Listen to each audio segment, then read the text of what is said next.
প্রতি বছর লাখ লাখ মুসল্লি আল্লাহর সন্তুষ্টি আদায়ের লক্ষ্যে হজ পালন করতে জড়ো হন সৌদি আরবের মক্কায়।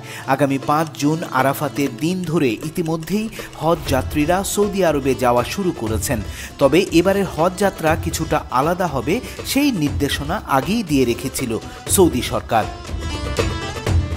কিন্তু কি সেই নতুন নিয়ম? গেল এপ্রিলে হজ পালনকারীদের জন্য নতুন নিরাপত্তা নীতিমালা ঘোষণা করে সৌদি কর্তৃপক্ষ।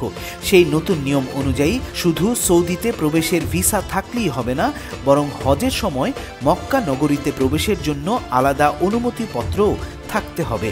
শুধু বিদেশি নাগরিকরাই নয়, সৌদি নাগরিকদেরও এই নিয়ম মেনে চলার নির্দেশনা দেওয়া হয়েছে।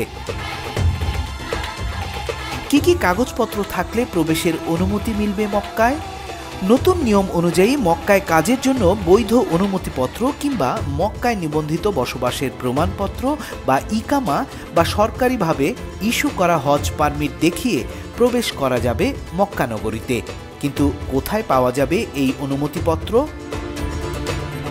সৌদি স্বরাষ্ট্র মন্ত্রণালয়ের তাসরিহ নামে একটি কেন্দ্রীয় পারমিট প্ল্যাটফর্ম চালু করেছে, যা আপসের ইন্ডিভিজুয়ালস বা মুকিম প্ল্যাটফর্মের সঙ্গে সংযুক্ত। এগুলোর মাধ্যমে উপযুক্ত কাগজ জমা দিলেই মিলবে মক্কায় প্রবেশের অনুমতি। আর হজ যাত্রীকে অবশ্যই নুসুক নামের অনলাইন প্ল্যাটফর্মের মাধ্যমে হজ পারমিট সংগ্রহ করতে হবে। কোনোভাবেই উমরা বা ট্যুরিস্ট ভিসায় হজ পালন করা যাবে না বলেও হুঁশিয়ারি দিয়েছে সৌদি প্রশাসন। এরই মধ্যে এই নিয়ম অমান্য করে ভিজিট ভিসায় হজ পালনের বিজ্ঞাপন প্রচার করায় সৌদিতে থাকা কিরগিজস্তানের 2 নাগরিককে গ্রেফতার করেছে দেশটির পুলিশ।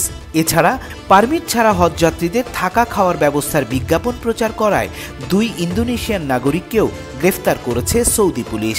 নানান অঙ্কের জরিমানাও করছে সৌদি প্রশাসন। মাহবুব শারক, পলিটিকা টিভি, লন্ডন।